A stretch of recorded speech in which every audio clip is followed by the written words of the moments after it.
We are recording during my husband's 11-day road trip, which means that I am sort of solo parenting for 11 days, thanks to the fact that I have a village. I have people helping me.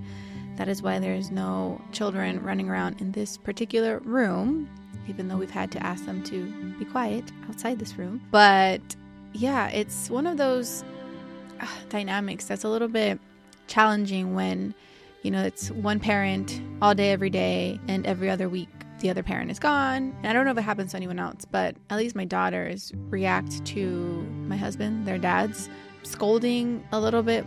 I don't know if better is the word, but they react to it immediately, almost.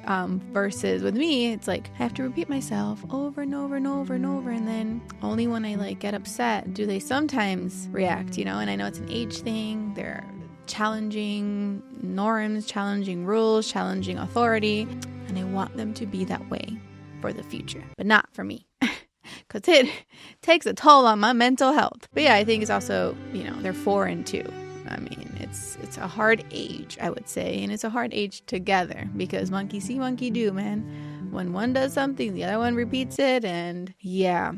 And so there's times when I have to FaceTime my husband and, I guess tell him, what's happening. And because he always wants to know if they're following rules and, being respectful, all of that. And so he'll try to parent from afar via FaceTime. And it's funny. Sometimes they'll be, very respectful and listen, and other times they'll just take the phone and walk away with it and be playful because he's a fun dad, right? Obviously they're used to their interactions being a little more playful, but there's times when I'm I can't be the only one parent being the bad guy, right? I need support. I need someone else stepping in and being you gotta listen to your mom, right?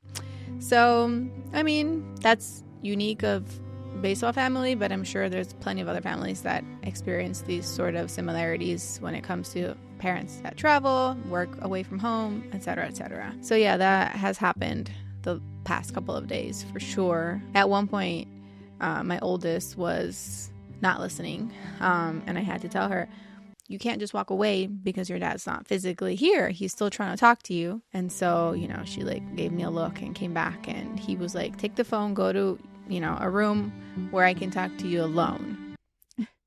And I think that helped, actually, because there she felt okay, no one else is listening. I can open up to my dad. And I think that's beautiful that she feels comfortable enough opening up to her dad, and that, he can discipline in his own way, which is probably a much gentler way than me at 8 p.m. when I'm completely burnt out at that point in the day. So anyway, today's guest is Vanessa Diosdado.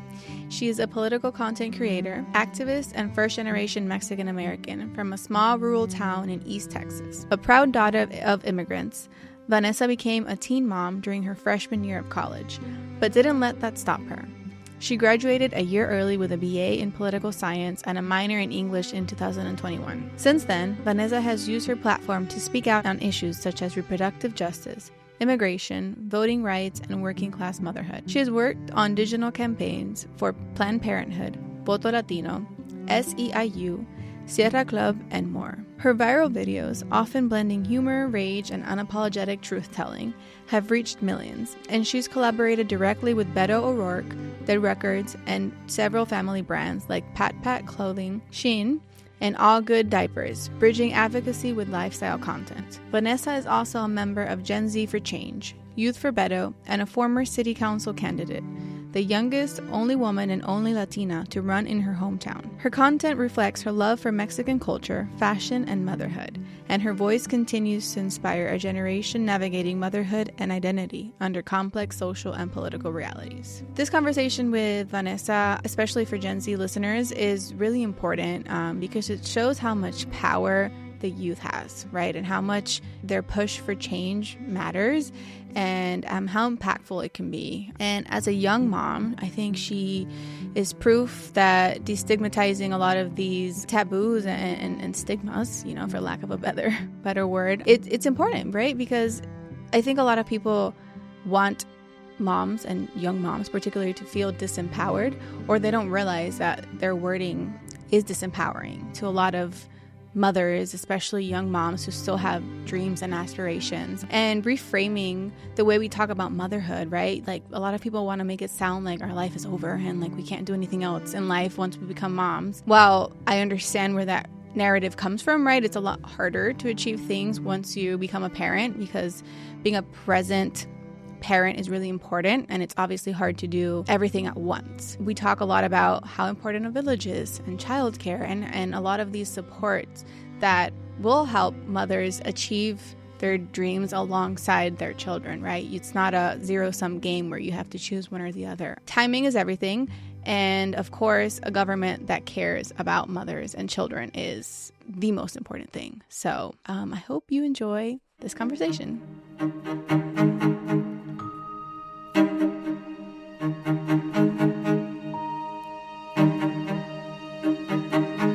Hi, Vanessa. Thank you so much for being with us today. I like to start our conversations by asking my guests who are parents, what is one unapparent truth of parenting that you have learned in your journey as a mother? Something that I feel like I have learned as a parent is that you think you know it all when it comes to parenting until you actually become one yourself. So before I became a mother, I used to say, oh, I'm never letting my kids have screen time. They will never have an iPad or a tablet. But the truth is, until you become one yourself, do you realize that maybe a little bit of screen time does give you some freedom, some extra 15 minutes to yourself. And I think that's okay. Yes. I mean, it's all about balance at the end of the day, right? And I think a lot of us go into parenthood, as you say, thinking that we know more than we actually do. Yes, for sure. And it's a true humbling experience. It really is very humbling. Become a parent, yes. And then realize that a lot of the things you said in like either ignorance or in I don't know, your days of thinking that life would be different after kids, whatever it may be. But that's a good one. Thank you. So I'd like to get right into your story. You have lived a lot of life in a short amount of time, right? You're fairly young. You became a mom. I understand it during your first year of college, right? And then you went to running for city council in your hometown. Can you walk us through your story and how your upbringing and culture and early motherhood shaped your identity and political voice? Yes, for sure. So I was born in the year 2000. I'm Gen Z. I'm 25 today. And it was in a small town in a small county where I was born to two Mexican immigrant parents. The county I live in used to be the dairy capital in Texas because at one point we had more cows than people, and there was the presence of the Carnation Milk Company here, which helped us become the dairy capital. And it was because of the dairy industry that my parents actually met. My dad was a ranch hand at a dairy farm, and my mom, she was a neighbor to the dairy farm. They each came as children, as teens to this country with their respective set of parents. And eventually, I came into the picture in their early adulthood. I come from a low-income household, and I come from a mixed status family. A lot of people don't know what mixed status means, but that is when members in a family don't have the same citizenship status or immigration status. And the most common one is when at least one parent is undocumented and the children are U.S. citizens. And for me, growing up, I unfortunately, had to learn what mixed status meant due to the fact that my parents would tell me, you can't tell anyone the secret or else, there's a possibility of all of us being separated. I had the fear of growing up that one day one of my parents wouldn't come home because, they just happened to be at the wrong place at the wrong time, whether it be when they'd go to the grocery store or to church or to school. And unfortunately, that fear is still, in me to this day, especially now more than ever in the political climate that we are in. I feel like I always say this, but I didn't choose this life.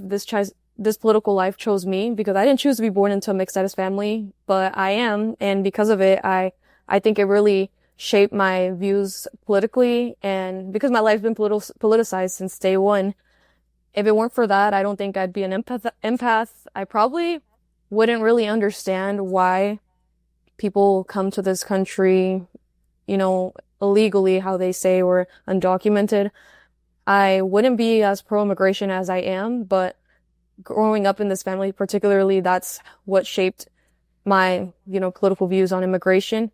Not just that, it's of course sparked my interest in politics, and I knew I had to do something, especially whenever I saw the political climate getting very anti-immigrant in 2015, specifically for the 2016 presidential election. I remember being in high school and hearing, our current president, who was then running for his first term, say, like, when Mexico sends their people, they're not sending their best. And that specifically made me want to get involved very early on.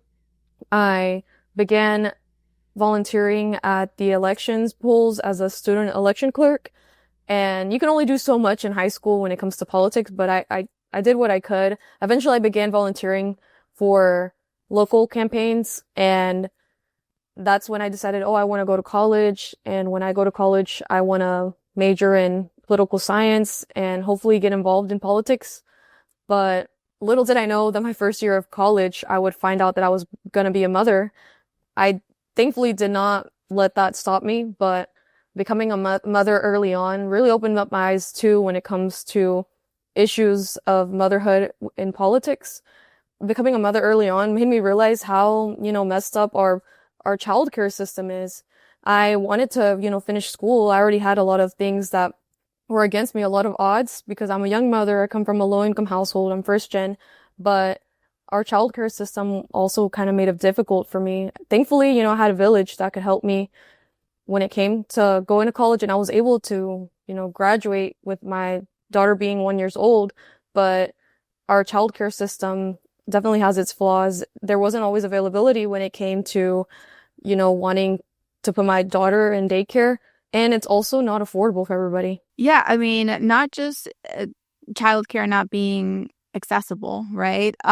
Just the healthcare system. I don't know what kind of health insurance you were on, but I know that's such a barrier for a lot of people, especially moms who need, care. And so, yeah, there's so many topics that can come from that, right? Including, maternal well-being, accessible, comprehensive care for women. And then you being a young mother, so those early days navigating school, parenthood, and pandemic life all at once, that must have been really tough. What would you say you learned were a lot of the misunderstandings or misconceptions when it came to young mothers?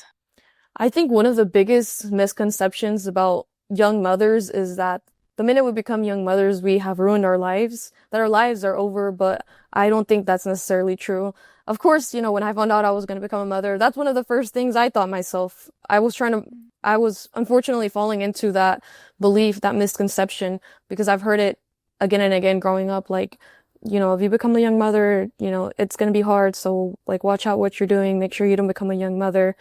And how I found out I was going to become a young mother, I was actually in my college dorm room. I had scholarships and financial aid that were, at the back of my head, something I didn't want to lose. But I was in my college dorm room when I saw those two lines, and I realized, whoa, like, I'm expecting, like, me and my boyfriend are expecting, and I'm a freshman in college in my first semester. I don't even have 2 months here.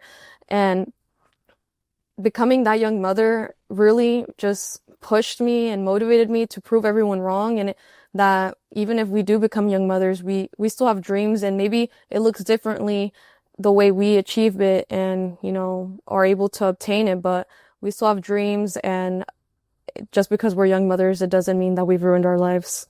Hey, just popping in to say thank you for listening. If you're enjoying the show, leaving us a review on Apple Podcasts would mean the world. It helps us so much, and as a bonus, you'll also get a chance to win some exclusive merch like this sweatshirt I'm wearing. Now, back to the episode.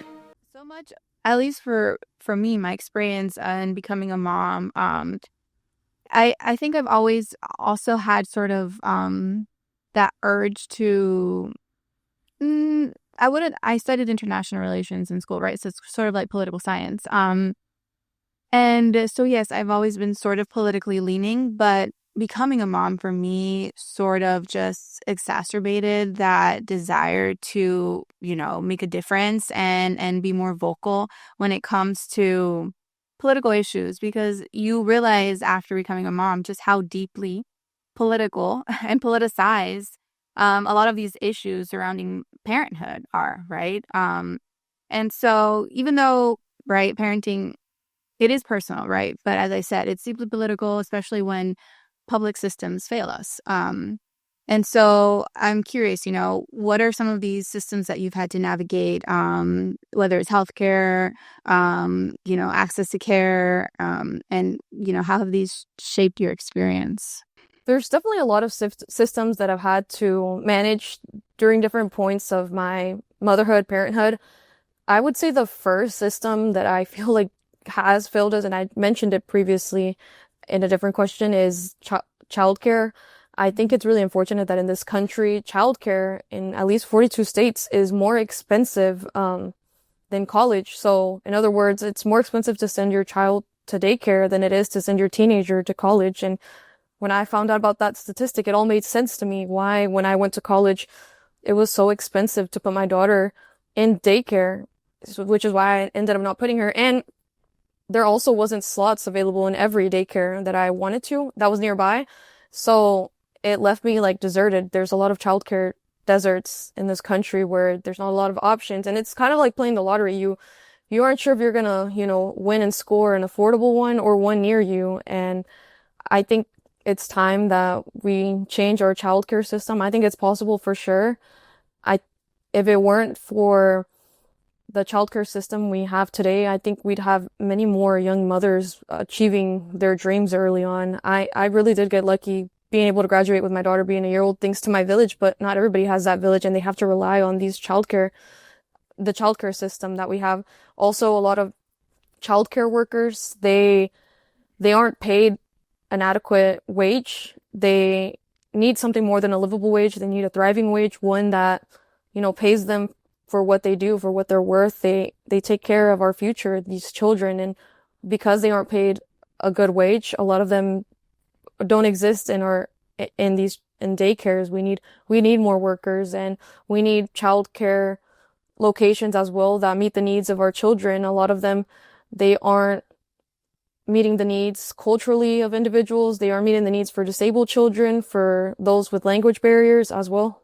And aside from the childcare system, I've had to navigate as well our healthcare system.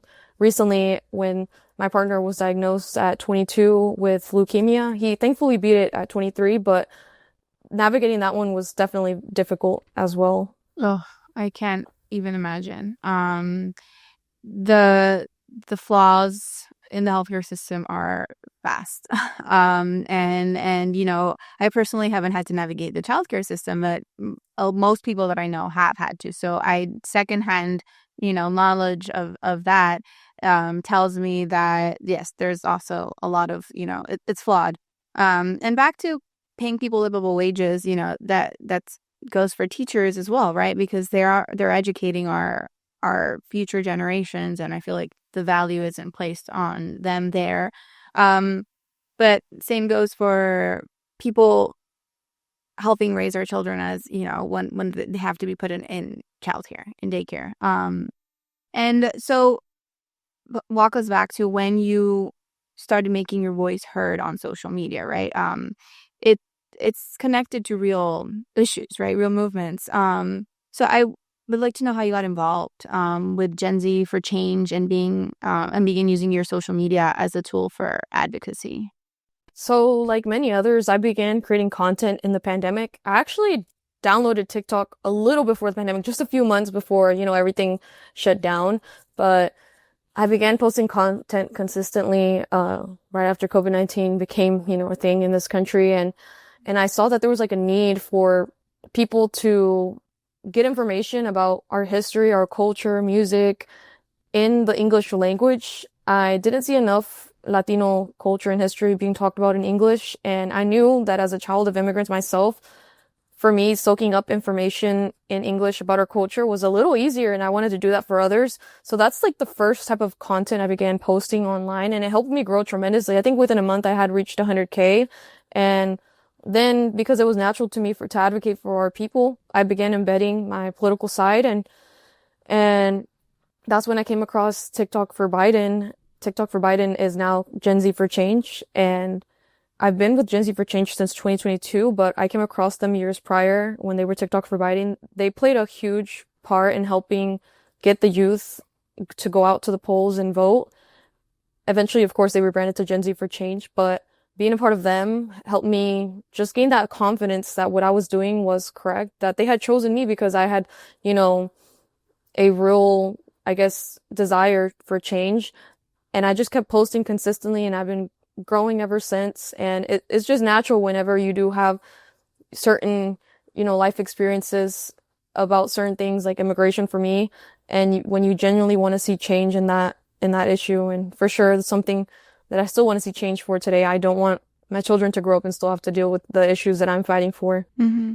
Yeah, as you say, it is sort of like a secondhand nature, right? When you are living authentically, right? And when your beliefs and it's something that you genuinely and wholeheartedly believe in and want for your children.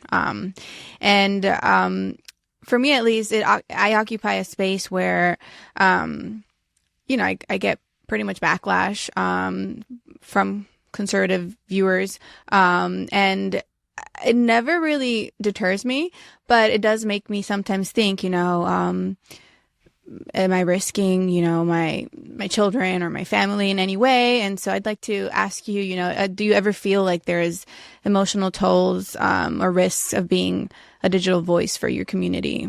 Yes, for sure. I think being a Latina digital voice in the online community, there's a lot of risk and that come with it, and a lot of things for sure. Like, unfortunately, racism and discrimination is something that people, whether you're, you know, online or not, you will have come across as a person of color. Not just that, it can have an emotional toll on you if you're not used to it. It took for me for sure a long time to grow thick skin. At first, I used to like stay up at night, like not being able to sleep because of some certain comments. It's scary, too, because I've had some other creators in the political world like me. Most of them aren't parents, but a lot of them are young, Gen Z. And since I have a family that comes, I feel like, with even more risk, these particular ones that I'm referring to, they've been doxxed, they've been swatted, which is when, you know, law enforcement comes to your house and breaks in to make sure, like, whatever they were called for isn't going on. And I would hate for that to happen in my family, especially given with the political climate that we have going on concerning immigration. Imagine law enforcement coming into your home and you come from a mixed status family, but because you're a political content creator, these are some of the risks that come with it. Mm-hmm. Yeah, that's so scary to think about. And so obviously immigration is one of those topics that's like really, really important to you, but should be to everyone, as it's important to me as well. And you've spoken out about reproductive rights and policing and other issues. What are, other than immigration, right, do you feel are the most urgent to you right now? And how do you show up in that space? Well, for sure, you know, immigration is one of those issues I'm very, you know, I feel is most urgent to be on top of. And so is reproductive rights, because we are under an administration that's pretty conservative, where we are seeing, you know, our healthcare rights being diminished. And, well, going back to immigration, I feel like that one's the most urgent right now, given that we are seeing people who aren't criminals, they have no criminal history. They're literally just moms and dads with American children and grandchildren who are being, you know, picked up by armed men in unmarked vehicles with masks. And it's kind of like kidnapping. And we're seeing that every day. Right now, immigration enforcement activity is being ramped up in blue cities. So we have a lot of families living in fear, and they're not sure if their loved one isn't picking up because they got picked up or maybe their phone died. And if we don't speak up for these people now, I mean, if you don't speak up for whenever people are vulnerable and then they come for you, you'll have no one left to speak up for you. So that's one of course, the most urgent issues I'm trying to show up for. But reproductive rights as well, given the administration that we're under.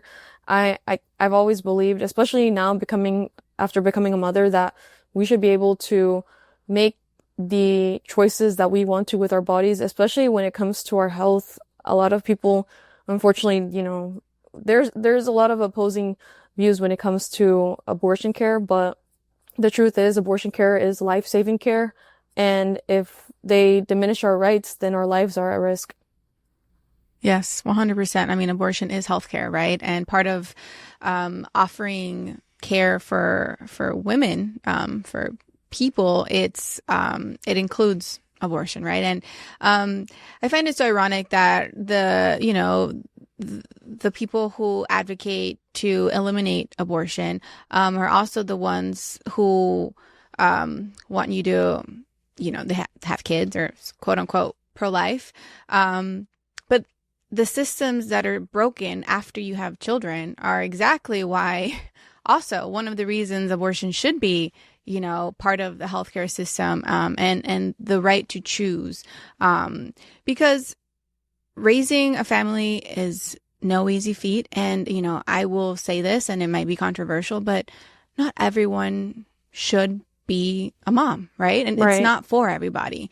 And I believe that it should be every individual person's choice. Every individual woman who carries, who births, who has to raise children, it should be their choice. And I know there's a lot of opposing views on that, but I will always say abortion is healthcare. So I agree with you on that. And back to immigration. It's really hard for me to fathom, despite me not having had to immigrate, quote unquote, right? It still is incredibly important for me to speak up and advocate for the rights of people, right? Including, especially immigrants, and especially during this administration. Because what we're seeing is awful, but right, it's like a sort of terrorizing of people, of children, of families, and it's deliberate. And to me, that's just so inhumane. And it's hard for me to understand how people can just hide behind the excuse that come here illegally when that's what people are trying to do. It's such a broken system that it's hard for people to get the paperwork.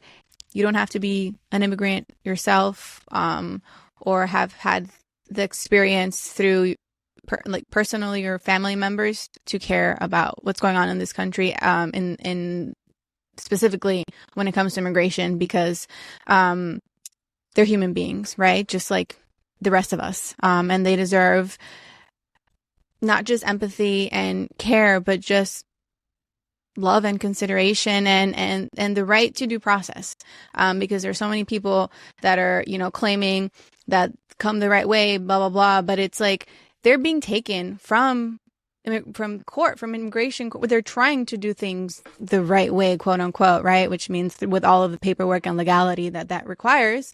And they're still being ripped away from their families. So it's at this point, the narrative it's tiring how people continue to use the same arguments. And it's just showing how racist they are, because it's at the end of the day, it's about brown people, and them not wanting brown people in this country.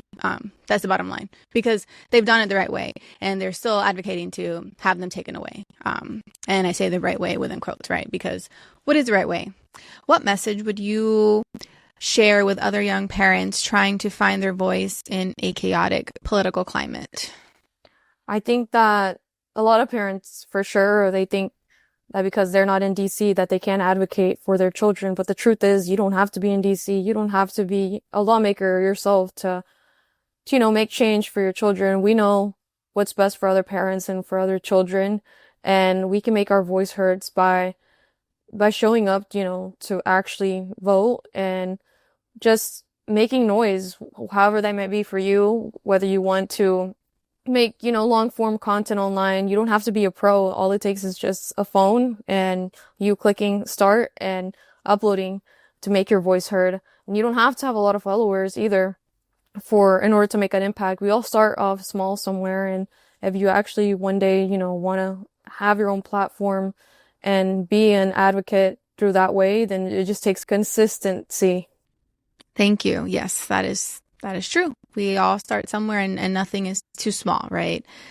Just quickly before we wrap up, we want for you to give us, information about future projects you might be working on, collaborations, or where our listeners can find you and follow you. Yeah, we want to support your work and follow your journey. So right now, if anything, you can continue supporting me at Vanessa Diosdado on TikTok, Instagram, X, any platform really.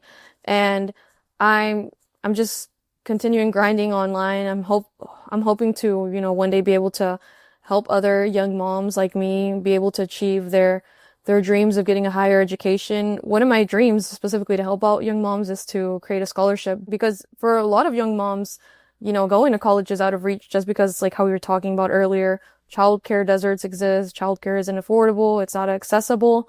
And I mean, for now, that's something I'm still working on for sure. I've been taking things slowly, coming back. I really never stopped creating content while my partner was, going through his treatment last year, but I've been, taking things slow as a content creator. This is like my first full year of normalcy. And that's still in the works for sure. And I mean, I'm sure one day I'll be able to, but for now, there's not really any project specifically that I'm working on. Thank you so much, Vanessa. It's been such a pleasure having you on, and how inspiring your story is to me, and I'm sure to so many others. So really, thank you, and continue doing the work you're doing. And yeah, I pray that your partner continues to stay healthy. Thank you for listening to the Unaparent podcast, produced by Studio Dama and hosted by me, Katia Lindor. If you like what you heard, subscribe or follow us on social media and tune in as we share deeply human stories about the unapparent truths of parenting.